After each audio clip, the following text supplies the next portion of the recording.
Good evening. This is the first in our 10-week series on I'll call it, the shorthand would be the 10 greatest hits in the Bible. And by that, I don't mean songs, but stories, the most important stories that are part of our Bible tradition. I'm going to wait. A couple of people just joined us. I'm going to wait for them to get completely plugged in.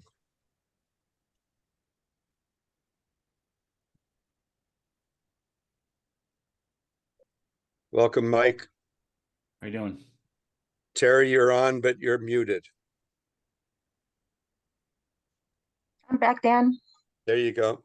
Okay, thank you. Hello. Hi, Terry. We just got started, and I characterize this as the what I think of as the 10 greatest hits of the Old and New Testament, or of the whole Bible. And at an earlier Bible study, maybe 2 years ago, we went through a somewhat similar exercise, people identifying what they thought were the 10 most important, and we kind of moved those around and came to something of a consensus. And I want to revisit that with this series of studies. Yeah. In some cases, and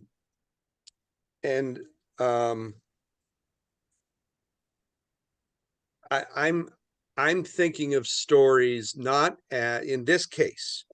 I'm thinking as a narrative, a storyline, not just a story that is told. And to make the distinction, I would the story of the prodigal son is a wonderful story, and it's one of the great stories that's in the Bible. But it's not a narrative. It doesn't tell us about the storyline of the Bible from beginning to end. And I think these 10 stories that I've chosen you'll see that they advance a common storyline that is critical to us as Christians. Any questions before we get started? Go ahead. Sorry. I was just thinking, when we talked about the 10 most whatever, wasn't one of our discussions the 10 most important women in the Bible? Wasn't that Yes. part of Yes, that? that was one of our studies. We did people, and then we did specifically women. Right. Okay. But this is still different from that, even. This is different from that. Right? Yeah, this is different. Got it. This is more the following the storyline of Scripture. Okay. And maybe it will involve some of those people and some of those women. Oh, definitely. Yeah. Okay. Absolutely. You'll see almost without exception, there are important women characters that are part of the story. Okay. In some cases, the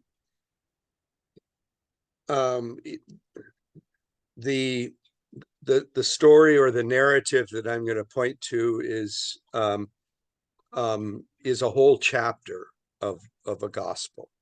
In some cases, like when we get to Exodus, or when I'm going to identify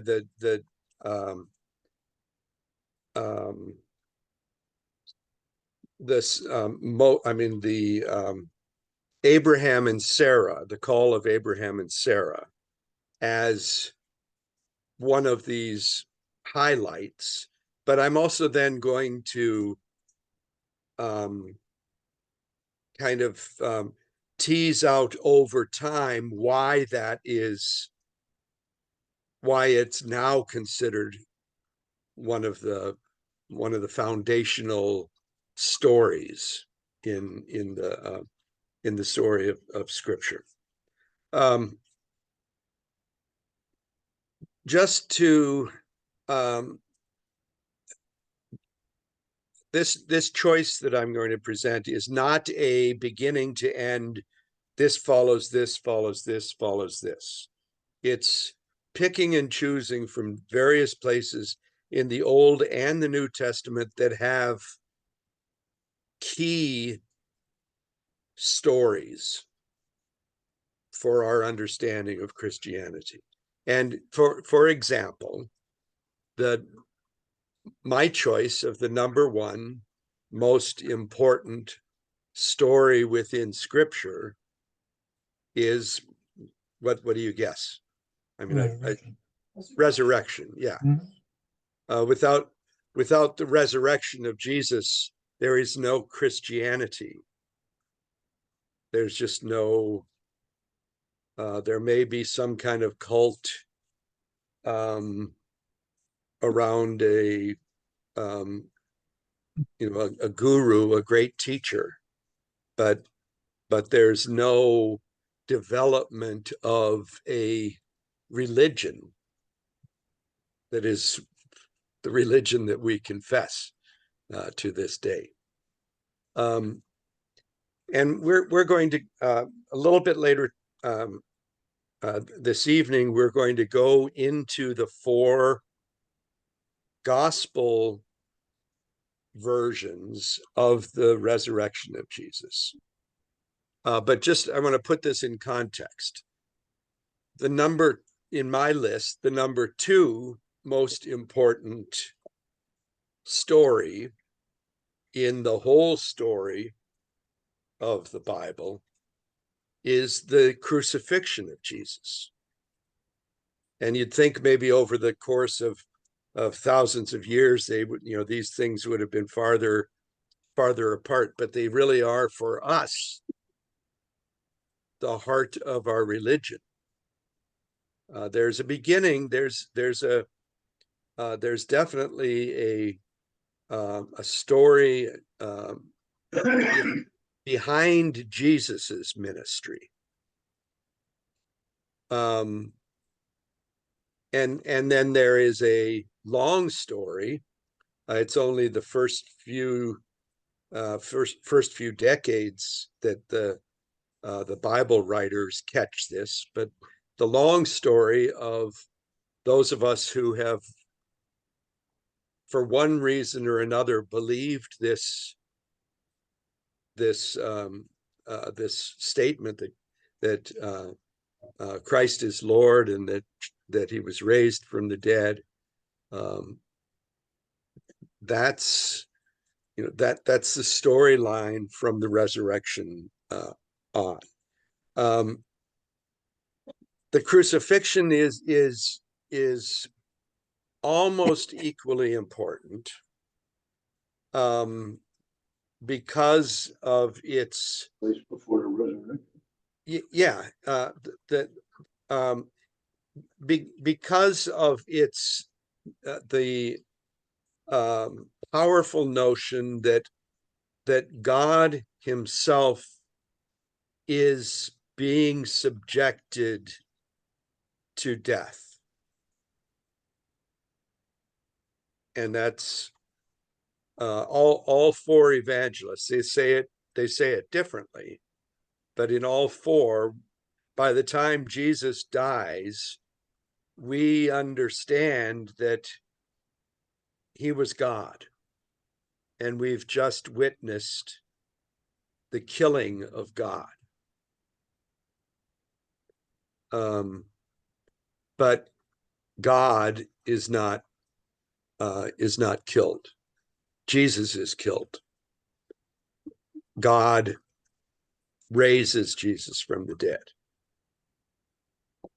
Let's stop there for a second. See if you've got any questions. I'm going to just go through the list now. The rest of the list as I have it.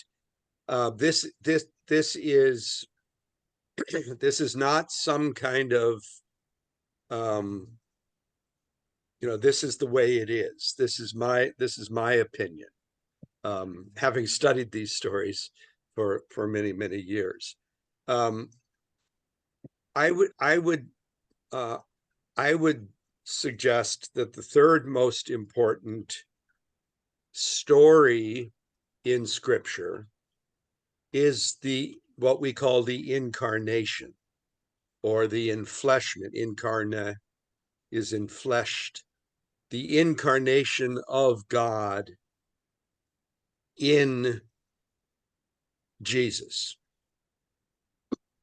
And this, interestingly, only 3 of the 4 gospel writers tell us. One of the gospel writers, the first gospel writer, Mark, doesn't really know where Jesus came from. But we'll get to those differences also. But the notion the notion that God the Creator has now somehow entered creation is a very important to our theology, to our religion. Pastor Terry has her yes. hand raised. Oh, okay. Thank you. Terry. It doesn't surprise me that it's Mark that doesn't include the. Wait, there we go. Sorry, I moved my mic. It doesn't surprise me that it's Mark who doesn't include this incarnation, because there were lots of things that he didn't include in his gospel that the others did. So for that reason, I'm a little surprised that it's number 3 on your list, that it's not farther down your list, but then you're not really rating them based on, who thinks about what. You're rating them based upon the importance to us in our religion. Yeah, as okay. Christians. As Got Christians. It. Yes. Okay. Thank you for that clarification. Mm-hmm. My number 4 is the call of Abraham and Sarah, and that sets up. And I would like in the maybe in the fall to dig our Bible study teeth into the Abraham and Sarah and their descendants part of the story in detail, because it's exciting. It's incredibly human.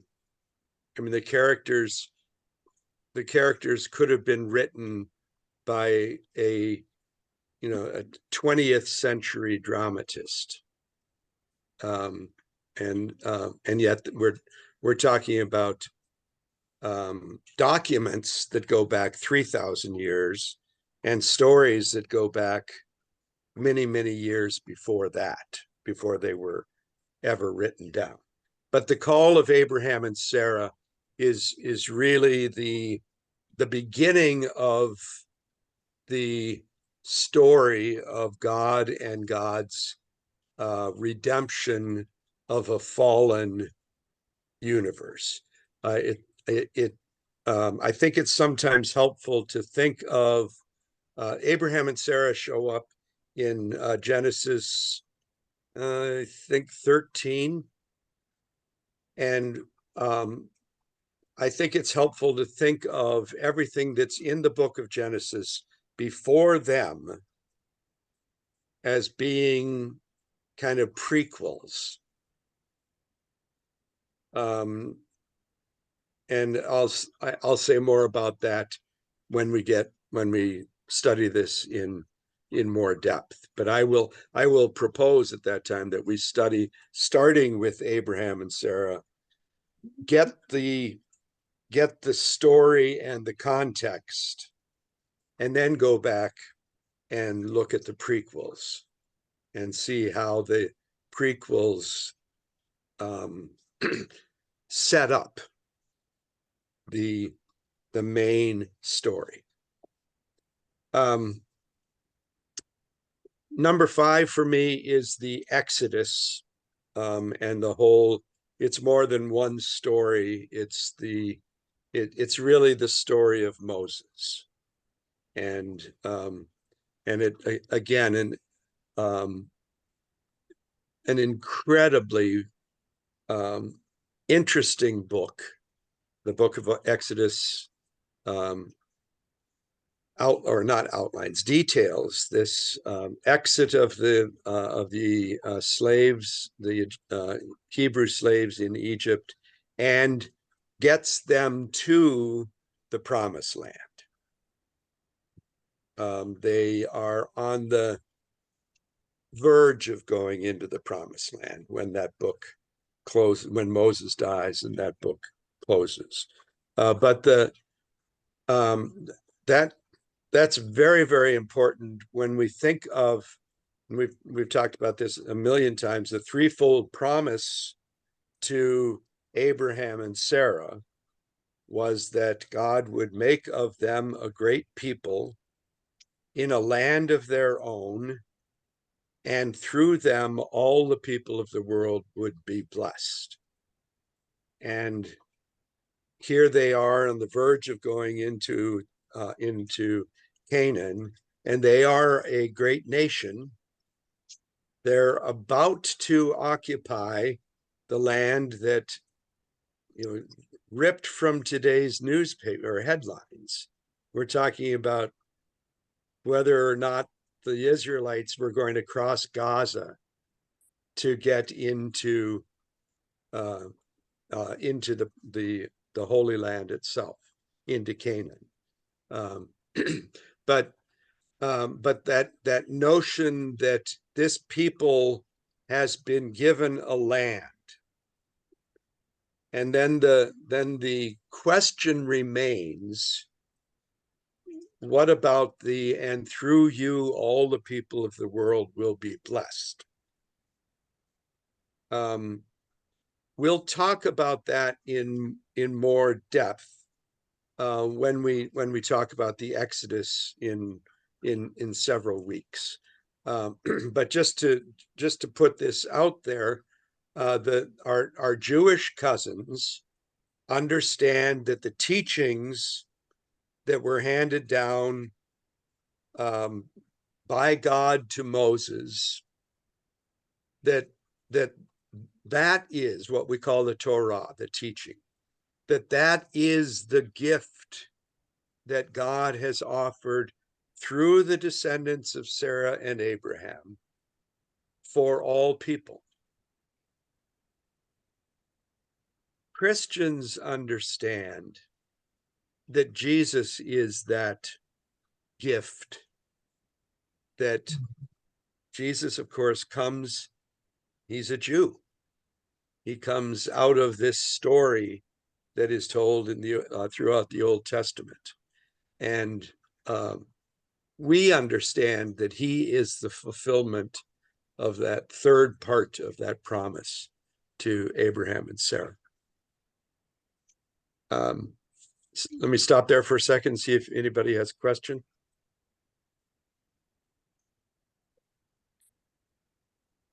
I don't see any. So the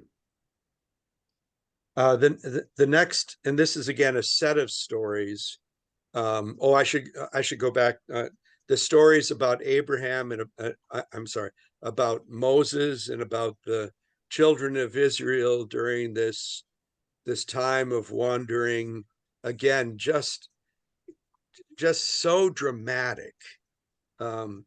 It's you know, it should be played on Broadway. It's kind of it's structured for performance almost. The next one is the series of stories about King David and King Solomon. The prequel to that story is the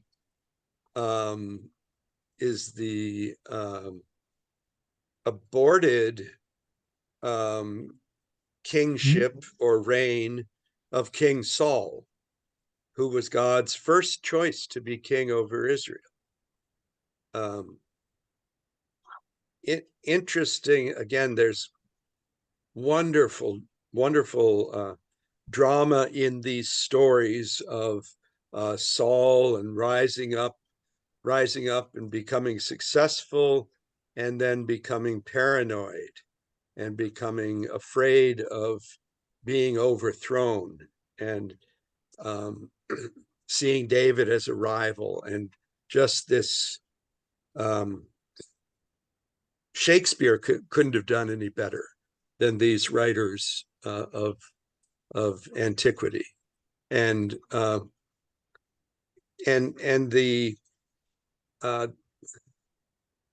I think the portrayal of the humanness of these great ancestors of ours is just remarkable. David, of course, is understood, the reign of King David is understood as the epitome of Israel. Only in the very end of his reign is there peace in the kingdom. He spent most of his career fighting off enemies, including saboteurs within his own family. Absalom, his son, his beloved son, who mounted a coup attempt. Anyway, the David and Solomon, again, they are kind of considered at the top of the greatness of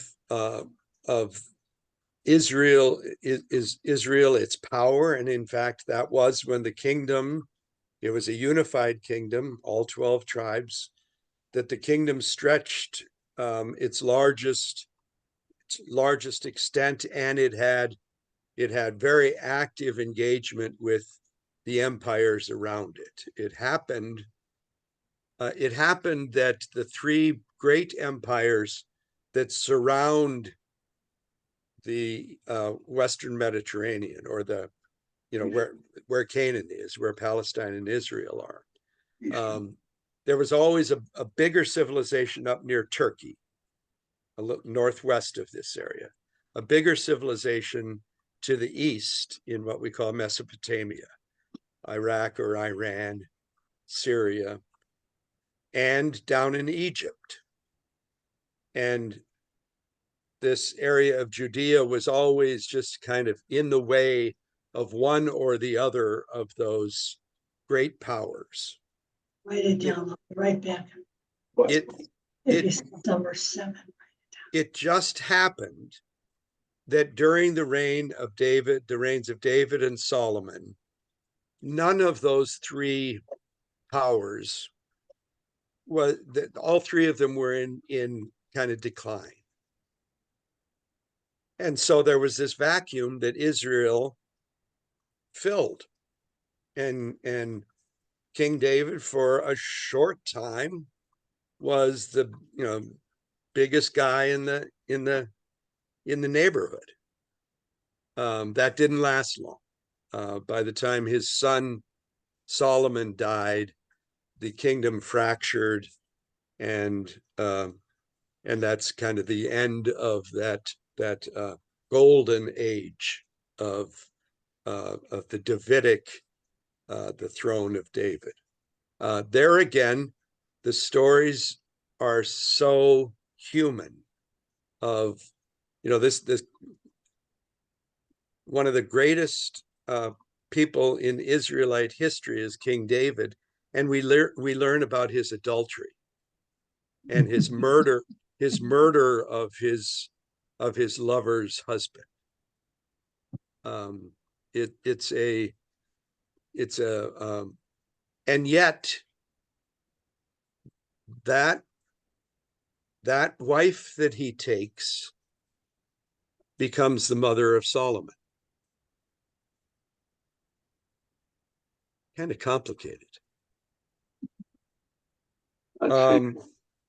Number 7 for me is the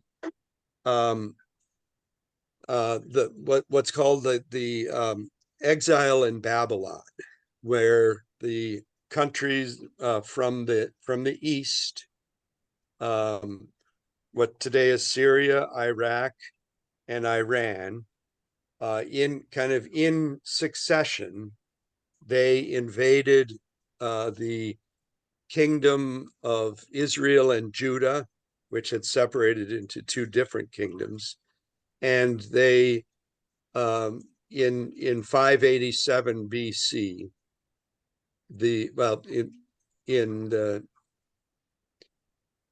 I think it was 722 BC, the Syrians wiped out the northern tribes, and that Israel is never, that's the 10 tribes, and they're never heard from again.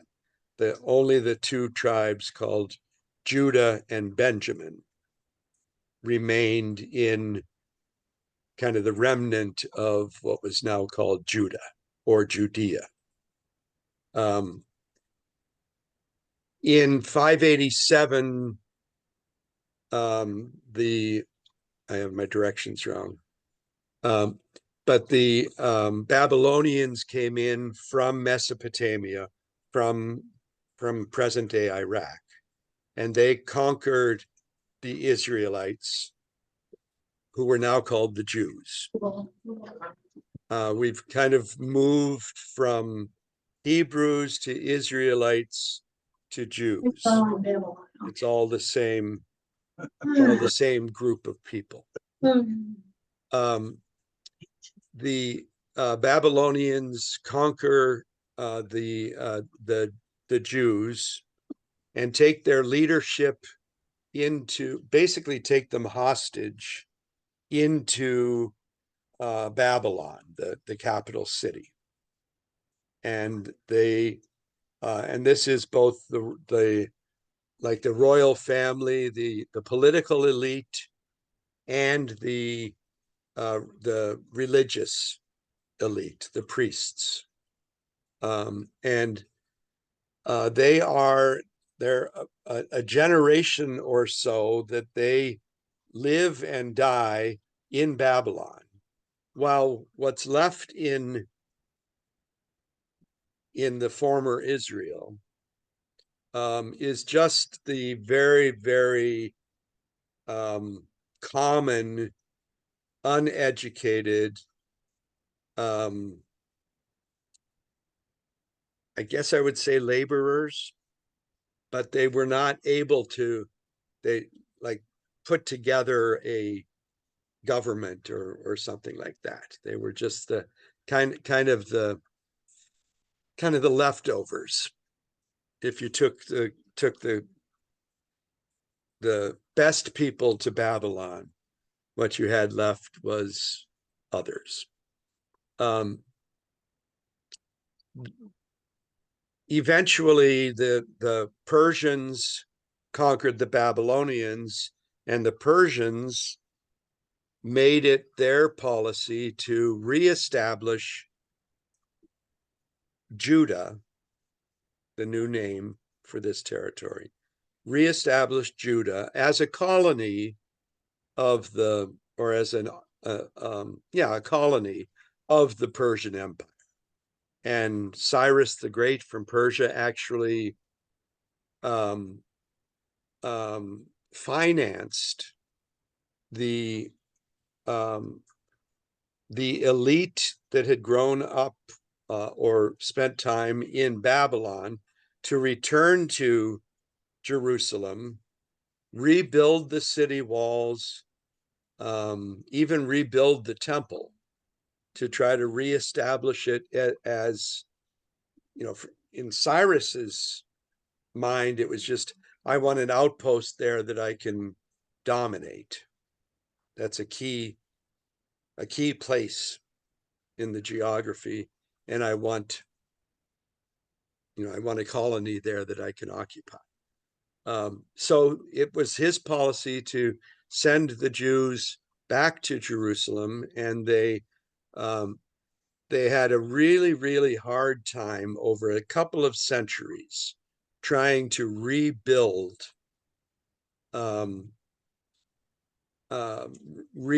some kind of society and even religion. Their religion had evolved while their leadership was in Babylon. Just a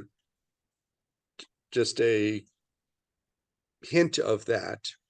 They didn't have a concept. Jews didn't have a concept of the devil until they had interacted with religions in Babylon. And when they came back, their religion now included Beelzebul. Number 7. Number 8, I have the institution of the Lord's Supper. And I think it is, it's kind of our tangible connection to this whole story. And I mean literally tangible. We can feel it, see it, taste it, smell it. It's our participation in that in that story of the incarnation and the death and the resurrection of Jesus. And again, it's a central part of our teaching about Jesus, his ministry, and the fellowship that he left behind him. Number 9 in my estimation is the Terry, you have a question. I guess it's interesting that you're putting that one so far down the list. Could it go up like number 3 or 4? I mean, is there a reason that it's and maybe you'll tell us this when we talk about it, but I'm just curious to know if there's a reason that it's that far down your list, because it's pretty significant and an integral part of the first 2 things, the Yes. resurrection and the second one, the crucifixion, Right. and the third one. So I mean, maybe you don't want to answer that now, no, but I I'm do just want posing to that question. I do want to Yeah. answer that. That's a Okay. great question. And in fact, in my scale, it went up and down and up and down. And ultimately what I came up with was, and I think as I look at the list now, I think I would put it after the Exodus, before David and Solomon and before the Babylonian exile. And here's my reasoning for that. The resurrection and the crucifixion, the incarnation, and the story of the promise to Abraham and Sarah and their liberation and their descendants' liberation from slavery in Egypt through the Passover, that all that that all sets up the story of the Lord's Supper. Does that make sense? It does, yes. So I would probably I would probably take your suggestion and move the Lord's Supper up, but Mhm. so I'll let you. do a You have my number permission. a number 6 in our order. Okay. All right, and then the rest go. Okay. The last two, the um, the conversion of Saint Paul, which is narrated in a couple of different places, but I think that is pivotal for establishing Christianity, and part of that is, as you've heard many times, Paul is the first Christian writer that we have. The gospel writers, the guys who told us the stories about Jesus, wrote a generation after Paul. So Paul is our closest connection, both to the story of Jesus, although that's not the story he tells us, but the story of the church and his understanding of the message that the church is called on to convey. And in Paul's particular case, it is the understanding that that you don't need to be a Jew to take advantage of the atonement through Jesus Christ. He was not the Messiah just for the Jewish people. He was the Messiah, that means the anointed one. The Greek word is Christ. He is the Messiah for all people. And that's that and the putting the major principles of our theology into writing. It is from Paul that we get justification by grace through faith. Martin Luther didn't make that up. He discovered it in Paul. And it's again, it's foundational to our understanding of what the good news is that we are called and commissioned to spread. The number 10 in my book is very, very similar, and that's the vision of St. Peter that is recorded by Luke in Acts 10. Remember, Luke is the author of the gospel that bears his name and also the book of Acts, which tells about the first generation of the church in and around Jerusalem. Peter, like Paul, is resistant to the notion that people outside Judaism have anything to gain from recognizing Jesus as the Messiah. That it really is just this is a struggle, this is a thing within Judaism, that we claim that he's the Messiah, our next door neighbors don't. But it's an inside argument. what Peter is confronted with is, and he gets an invitation from a non-Jewish group in somewhere in what's today Turkey, I think, but it may be Syria. But he gets an invitation from them to come and preach the good news to them. And he says, no, that's a waste, because you guys are Gentiles, and this is good news. This is good news for the Jews. And we'll go into the vision when we get at our last session, but it's essentially, or bottom line, Peter is given a vision in which God says, how dare you consider anything that I've made unclean?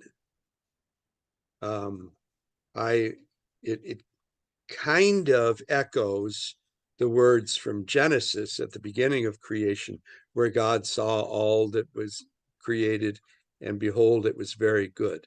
In this passage, God said, I didn't create junk. I didn't create junk people. I created people in my image. And this gospel is for everyone. And Peter eventually takes him 3 of these dreams, but eventually he, just as he's coming out of the 3rd dream, and he's trying to figure out what it means, there's a knock on the door where he's staying, and these 3 guys, these 3 foreigners are there saying, come on, come with us. We'll take you to where we live so you can preach the gospel. And Peter does it this time. It's again, a wonderful story of the expanding understanding of the gospel. For it's not just for Jews, it's for all people. Is it really all people? That's the kind of the ongoing question in our theology and in our religion. I'm going to stop there for a second. See if you have any questions.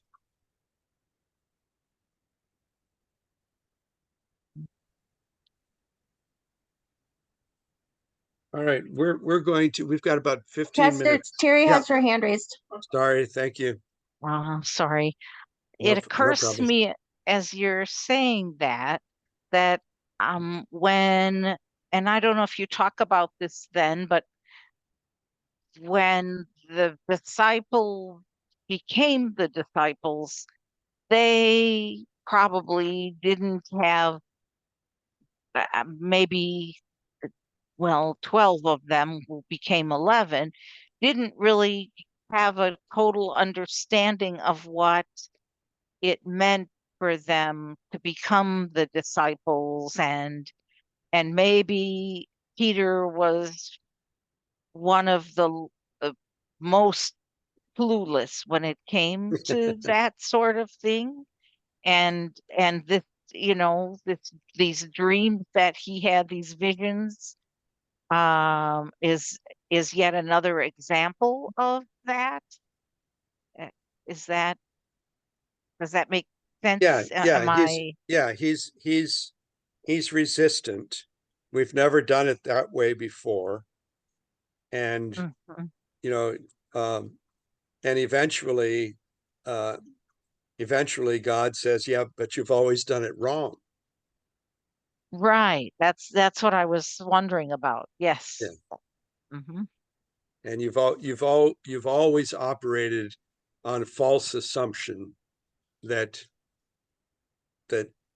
somehow you were better than other people. Yeah. And yet because God you sticks because by him all this time. yes, he does. Yeah. Yeah. And that again, I think it's a recurring theme in both the Old Testament and the New Testament, Mm-hmm. that God uses unlikely folks to Yes. carry out God's mission. Mhm. And, Mhm. you know, that, that comes maybe comes best to mind when we think of God calling Moses and Moses saying, no, you've got the wrong guy. You probably want Aaron. He's really well spoken. And God says, no, you're the one that I want. And Moses apparently had a stutter and didn't feel like he could be a spokesperson for God, but God said, yes, you can. That was one of the things we talked about yesterday Yeah. in our wired word. Yep. Hmm. Other Okay, questions or comments? Yeah, Jerry. You mentioned before Canaan and the Israelites, or Israel now going to Palestine, to Gaza. What's the relationship? Where specifically is Canaan? Where is what? Where is Canaan? Canaan is in Old Testament times. Canaan is where basically where Israel and Palestinian Authority, where Israel and Palestine, if you put those together, that's Canaan. Okay. At the top is Lebanon. Above them is Lebanon. Right. It goes down to goes down to the Red Sea. Mhm. But much of the bottom half is desert now, and always has Mhm. been during civilized times. Right. Right.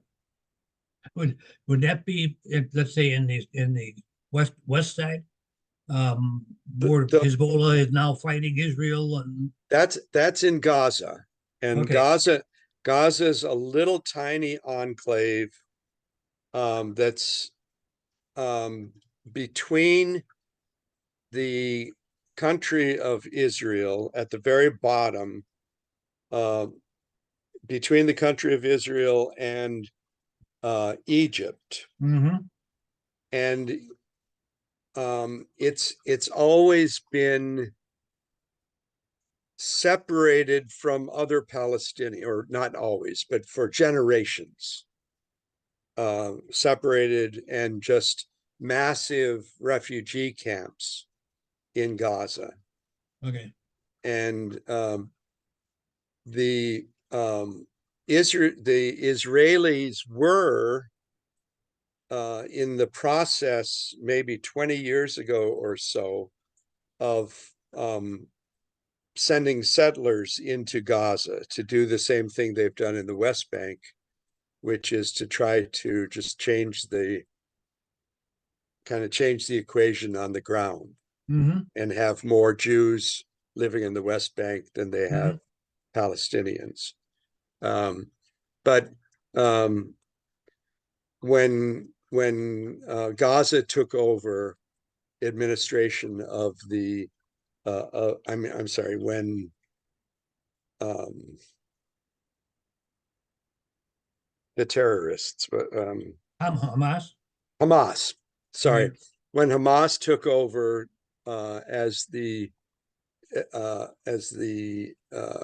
administration in Gaza, the Mhm. Israelis backed out, Okay. and they basically abandoned their attempt to settle there, but they didn't give up their right to control it. Okay. Any other questions?